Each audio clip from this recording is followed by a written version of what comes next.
This is Josh White with JW Math Tutoring. In this video, I'm going to go through Bluebook Practice Test number 11, Math Section Module 1, full solutions and explanations to all 22 problems.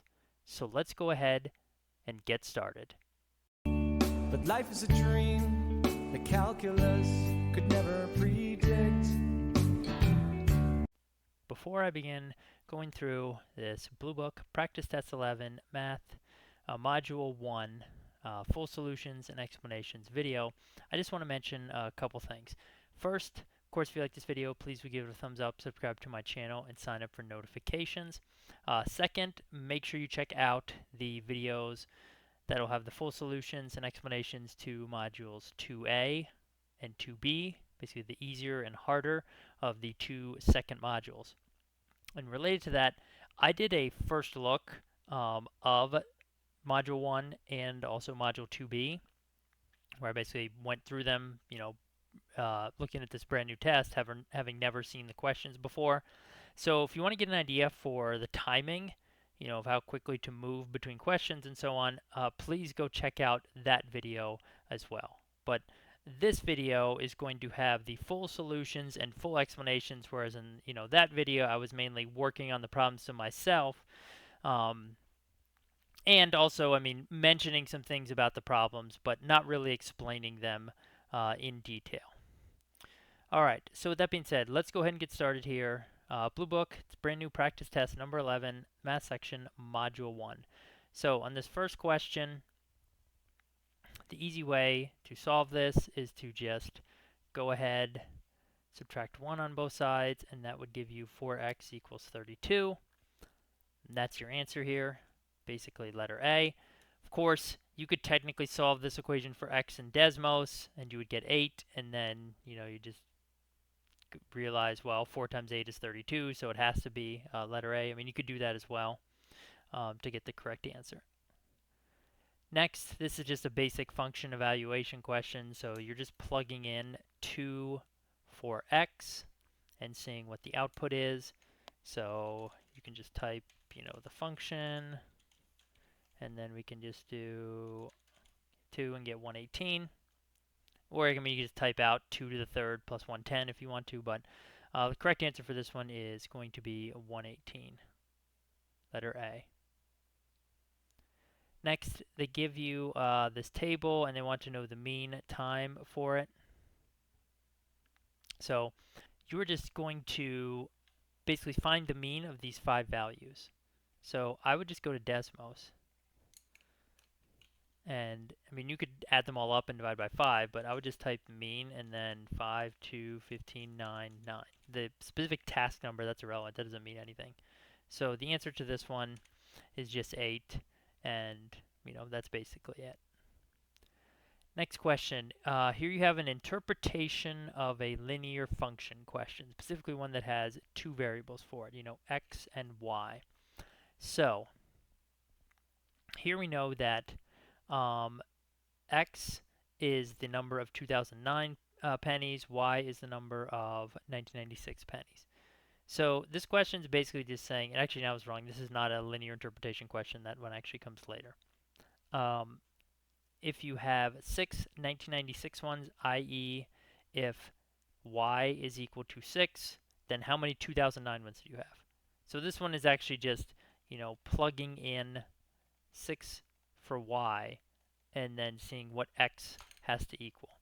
So there's many ways you could do this. We can go into Desmos, we can type the equation, look for the vertical line, or I am going to just solve it using regression, and it turns out to be 13.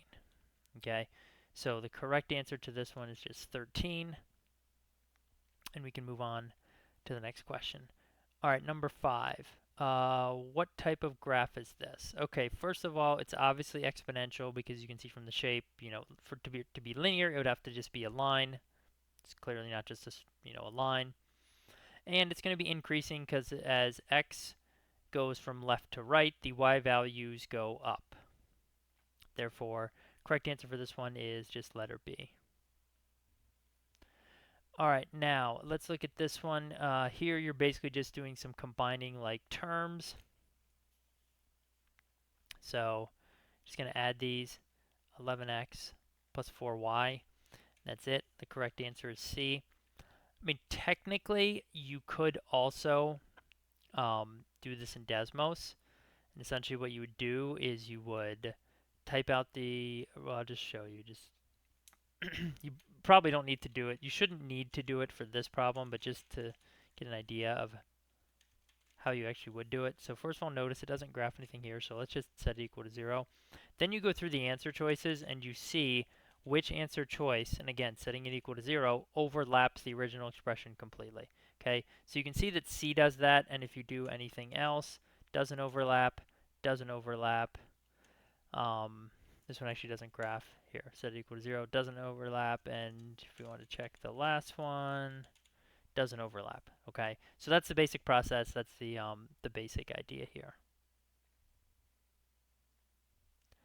All right, next up, you have these two right triangles. Basically, in this problem, if you just do a quick sketch,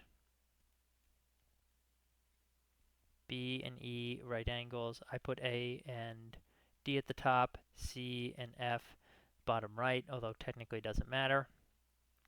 And what you know is A is 27 degrees. They want to know what angle F is. Well, these two triangles are congruent. That means the corresponding angles are congruent. So therefore, D is also 27. So F is just going to be 90 minus 27, which is 63.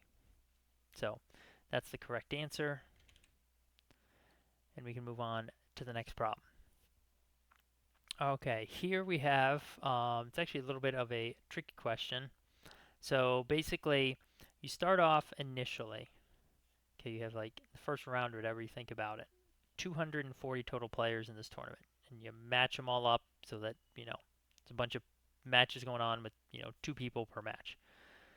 And essentially, one person's going to win, one person's going to lose. So after round one, half those people are going to be eliminated. The 240 is going to basically go down to 120. And then technically, after round two, it's going to go down to 60.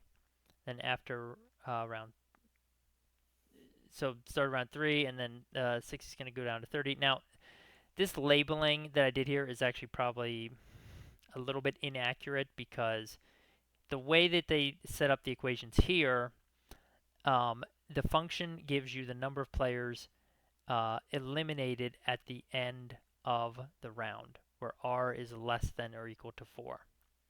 So that means basically,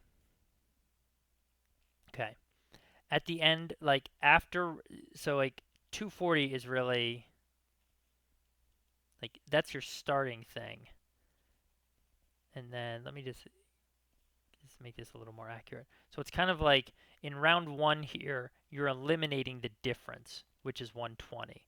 And then here in round two, where you start with 120, you're eliminating 60.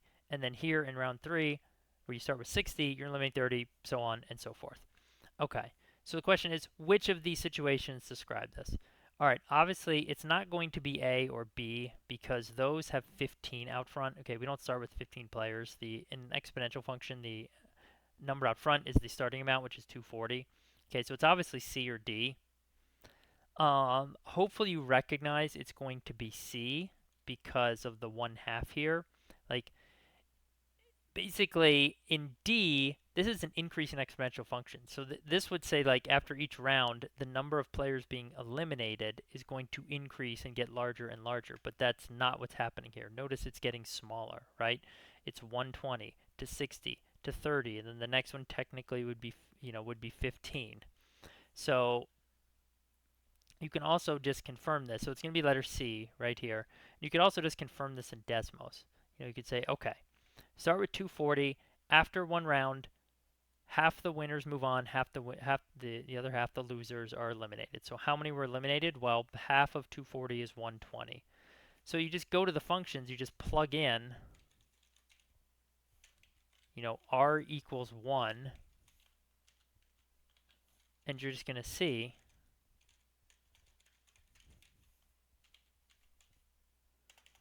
next line, which of these gives you 120.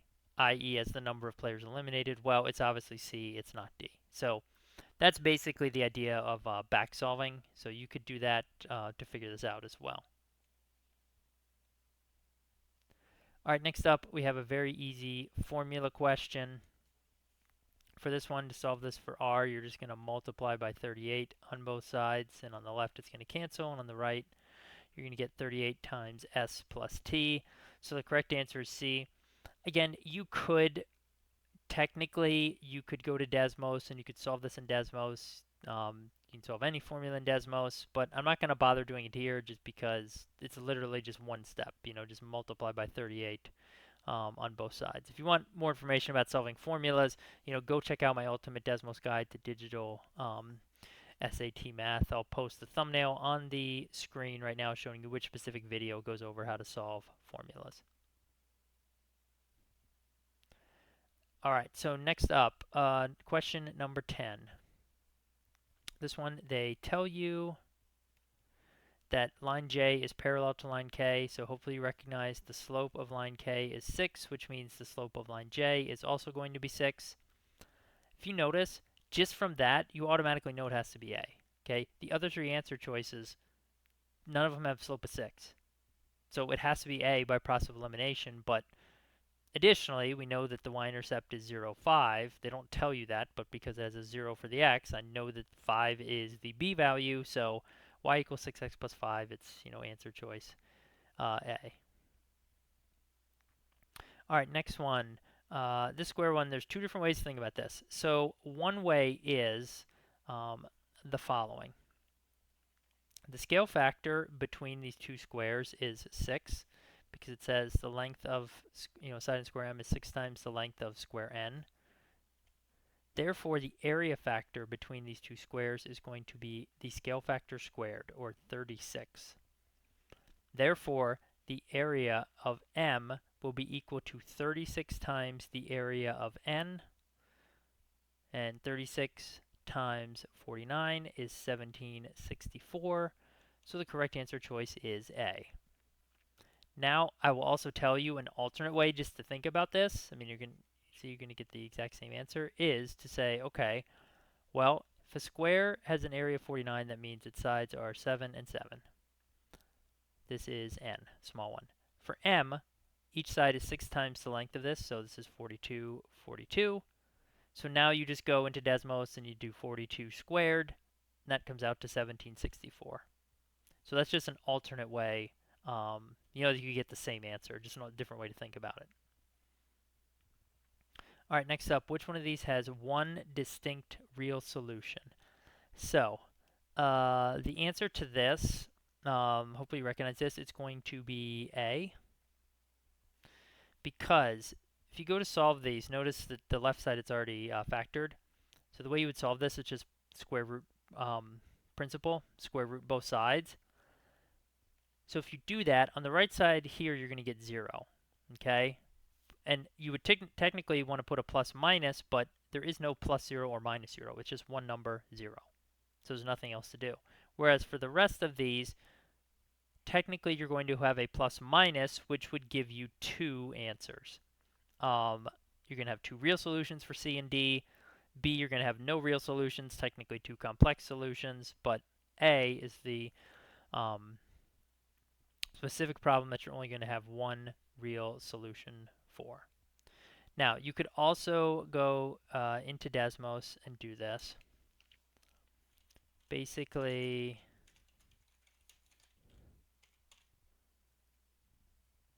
so you notice here, there's only one vertical line, right? Which is what we're looking for. Whereas notice for C, there's two vertical lines. Okay, not it. D, there's two vertical lines, not it. Now, the problem is if you graph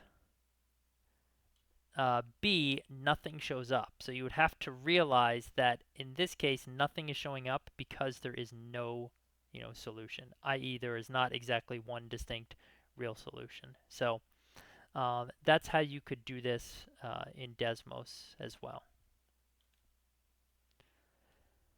Okay, next up, this question 13 is actually an interesting one because this is very similar to a common problem type that they like to put at the end of module 2, where it's a word problem and it costs like so many dollars for the first like X or something hours or something per person for the first 20 people, and then each additional person is some other price, or each additional hour is, whatever other dollar amount.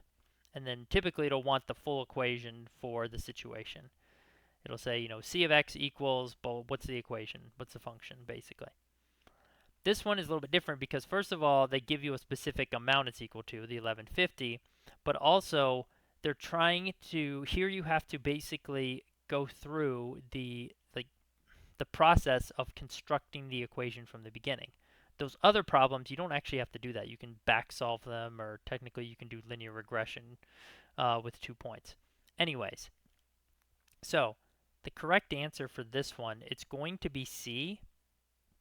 And the way you set it up is recognizing that, okay, we paid $950 for the first 3 hours. So 950, have that. Then it's $50 for each additional hour after the first 3. But it's not going to be 50 just times t. It's technically times t minus 3 because the $50 only kicks in once you start paying for hour 4 and beyond. So that's why you have to subtract 3 from the t here. This is basically like, first 3 hours cost. And then here it's, each additional hour times. And this basically is the number of hours, greater than 3. So correct answer to this one is, again, just going to be letter C.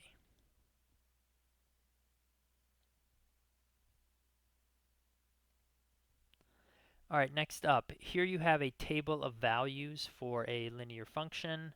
So I'm just going to go to Desmos because they want to know what the y-intercept value is.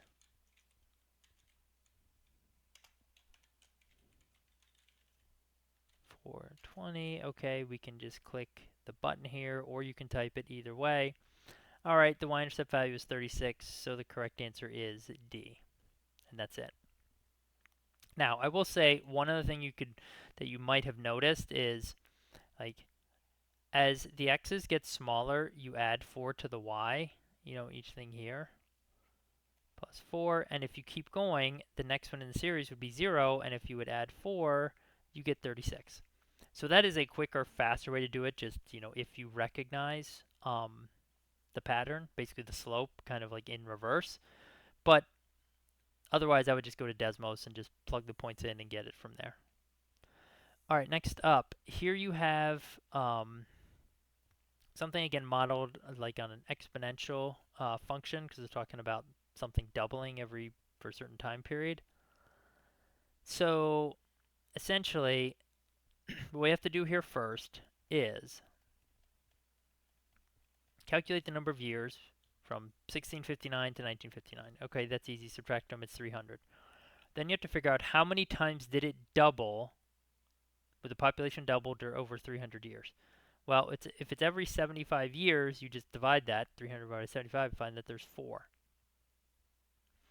So then essentially what you're doing is you're kind of like working backwards. It's like you're starting at 240,000, and you're going to now divide by 2, or i.e. half it, the opposite of doubling, or not the opposite, but like the reciprocal of doubling, and you're technically going to do that 4 times.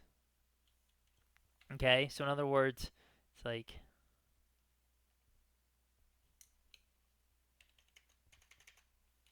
okay, so it's like you divide it by 2 once, and you're at 120.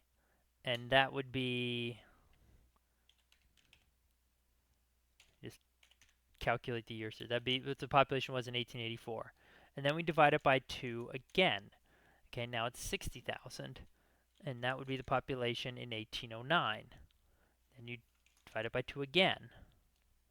We subtract another, 75 years. Okay, so this is the population in 1734.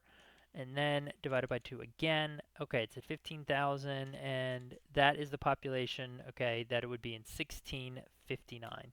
So the answer to this is just 15,000, and that's it.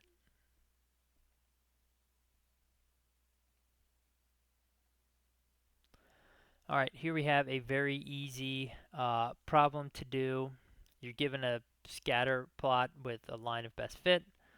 They want to know what the slope of this line is. So first of all, a couple things. If you notice the steepness of this, it's definitely not going to be C or D. It'd have to be much, much steeper for the slope to be 8, or 7.8. But what I would do is I would just go to Desmos. I mean, you can do this by hand if you want. That's, whatever, totally fine. But I would just go to Desmos. I would put in the two points. I think the points that I chose were 3, 5. It looks like it's right on a thing here at 3, 5. And then the other one I think I chose was like 8, 8. 3, 5, 8, 8. Click the button or type out the regression. Okay, the slope is 0.6. Yep, it's letter A. That's it. Don't need to do any more work. Okay, next up, there is a little bit of an unusual question here where they give you 3 points for a quadratic function and they want to know which of these models defines the function. All right, so the way I initially did it, when I first saw this problem, I figured there's some kind of there's kind of trick or shortcut method they want you to do, but I couldn't figure it out initially, so I just said, okay, whatever, I'll just go to Desmos, I'll type in the values, and I'll do quadratic regression right here, or you could type AX, you can do AX1 plus BX plus C. Okay, so here is my function. All right, so there it is. Now, all I have to do is basically see which of these matches it completely or overlaps it completely. All right, so, okay, it's not A. Looks like it is B. If I take this off, yep, notice, so that's the correct answer. You could check C and D if you want to, but I mean, they're not, going to be correct. It's going to be B. Now, so I will tell you, here I guess is an alternate way to think about this. Not really a Desmos approach, but this is the only other way I could think to come up with this. Do this, in a relatively easy, straightforward manner. So, if you notice, all these answers have either an x minus 24, an x minus 30, or an x minus 32 parentheses. Okay? So if you plug in 24 to here or here, or you plug in 30 to here or here, or you plug in 32 to here and here, that's going to cause the first part of this to be 0. So then you're looking for, like, basically all these parentheses drop out and you just have this number left at the end. So you're looking for what number at the end corresponds to the y coordinate for the number you plugged in. So for 24 and 30, it's -8, so it doesn't matter which one we look at. Like, let's just, whatever, look at 24. So notice, in the first one, this all drops out and we get 4. Does that match, the y value that goes with it? No. So that's wrong. This one does have -8, which matches it and confirms it's correct. And then down here, if you plug in 32, drops out and you have 32. No, that doesn't match 8. Down here, same thing, -32 doesn't match 8. So that's an alternate way to think about it or to approach this problem as well. All right, next up, a circle question. It's actually a relatively straightforward circle question because all of these have the same center. So it's really just asking, okay, if the radius is 9k, what does the right side look like? Well, hopefully you remember in standard form, it's going to be r squared over here. So you just take 9k and you square it, and that's 81k squared. Correct answer is just going to be letter B, and that's it. Okay, this question could be a little confusing because of all the text and these different types of stars and quetograms and so on. But it's actually not that difficult a question in terms of what you're actually doing to solve for this. All right, so essentially what's going on is the estimated total mass for all of these stars is this much, this number right here. 127,882. Don't worry about the units. Okay, And then it says, well, based on this graph, which of the following is closest to the estimated mass for an M-type star? Okay, the way we will calculate this is we will look at the graph and say, okay, the total mass is constant, this 127,882. Down here, at this specific point, okay, there are 0 K-type stars. There are only M-type stars at the x-intercept value right here. So we just estimate this, okay? It's like, it's not quite at 160. It's like 157, 158. What did I use? I think I used 158. So if we just divide that, this is the total mass, and that point on the graph, there are approximately 158 total M-type stars. That'll give me the mass per star, and it comes out to like 809, you see here, 0.38 approximately. Well, which of these is closest? All right, it's obviously A. It's 811, and that's it. That's all you're doing for this problem. Okay, next for this one, trig question. Which of the following represents the length of QS? So what I did is I just said, okay, first, sine Q, I found sine Q and cosine Q, since notice all the answers have that in it. So sine Q is opposite 18 over hypotenuse QS. Cosine Q is adjacent QR over hypotenuse QS. All right, we're solving for QS. So we're going to rearrange this. Basically up here, it's going to turn into QS equals 18 divided by sine Q. Technically, you can cross multiply and then put this over 1 and then just divide by sine Q. Same thing here. QS equals QR over cosine Q. So now as I go through the answer choices, I'm looking for one of these two expressions, and it looks like I see it right down here in D. 18 over sine Q. Yep, so that is the correct answer. Okay, next question. This one, again, it's one that if you read it, can become confusing with like the various terminology. It's like in the units, predicted power, brake horsepower, revolutions per minute, and so on. But it's actually, in terms of what you're actually doing this problem, it's not a difficult question. Okay, so first of all, notice the F or the Y is brake horsepower, bhp. And let's see here. And X is engine speed RPMs. Okay? So we have here bhp is 433. That's a Y. At an engine speed of 3331. And it is 600 at an engine speed of 4500. Okay. So what's the value of A? Well, all you have to do is pick either of these values, it doesn't matter which one, plug them in, plug in the x, plug in the y or the f of x, and then just solve that equation for A. So I'm going to do that using the first point, and I'm just going to go to Desmos. I'm going to say, okay, f of x, which is the y, 433, and then tilde, 1/7. For x, I'm going to plug in the 3331 minus A plus 433. Okay, A comes out to 3331. So, looks like that's the answer. Now, we could also use the other point. Let's say I want to use the other point. 4,500, and let's say over here I make 6,000 or 600, excuse me. Notice I get the same exact answer, 3331. Okay? So that's it. That's all you have to do. And I mean, the thing is, if you notice it, once you type it in, or once you, say if you write it in, right?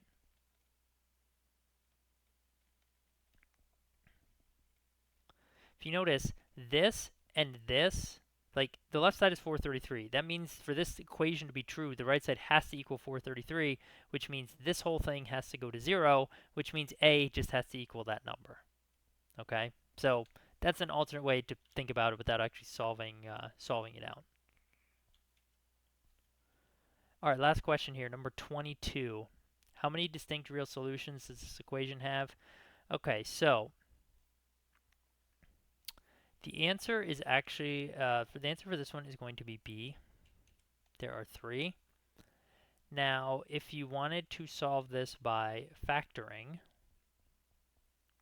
technically what happens is, okay, the first one, you have x cubed is equal to x cubed plus 64 is equal to 0, and you technically factor it as x plus 4, x squared minus 8x.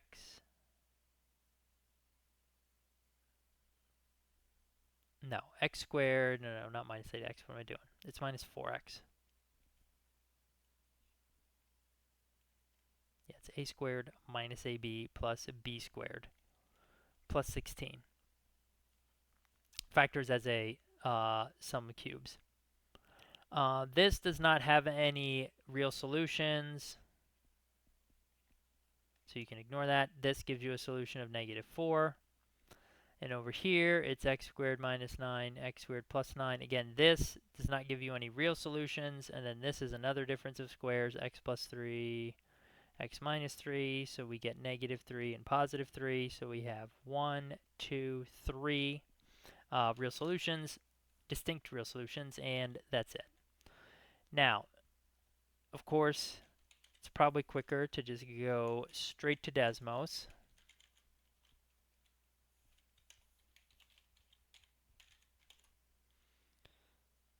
All right, so let's see. Here's one solution. Here's a second. Here's a third. So at a minimum, it's 3. And if you zoom out, I mean, you can just confirm that there's no other, ones out here as the numbers get larger. So how many solutions? Well, it's the same as the number of x-intercepts. It's 3. So that's the correct answer right there.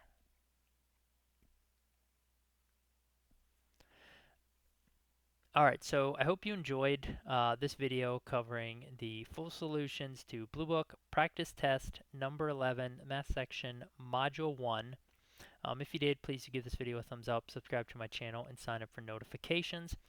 Otherwise, check out the videos with the full solutions for the same test, Module 2A, and also Module 2B, basically for both of the second modules. Also, if you haven't done so, check out the first look that I did, basically going through Module 1, the same module this video is on, and also Module 2B, basically in real time, like seeing those problems in the tests, for the first time, and the timing, that's involved with finishing both those modules, within the allotted 35 minutes. Otherwise, please do check out my Ultimate Desmos Guide to Digital SAT Math. It's now over 7 hours. It has 73 total practice problems, and it is loaded with tips and tricks. Many of the things that I've demonstrated here as I went through these problems to help you ace the digital SAT math section.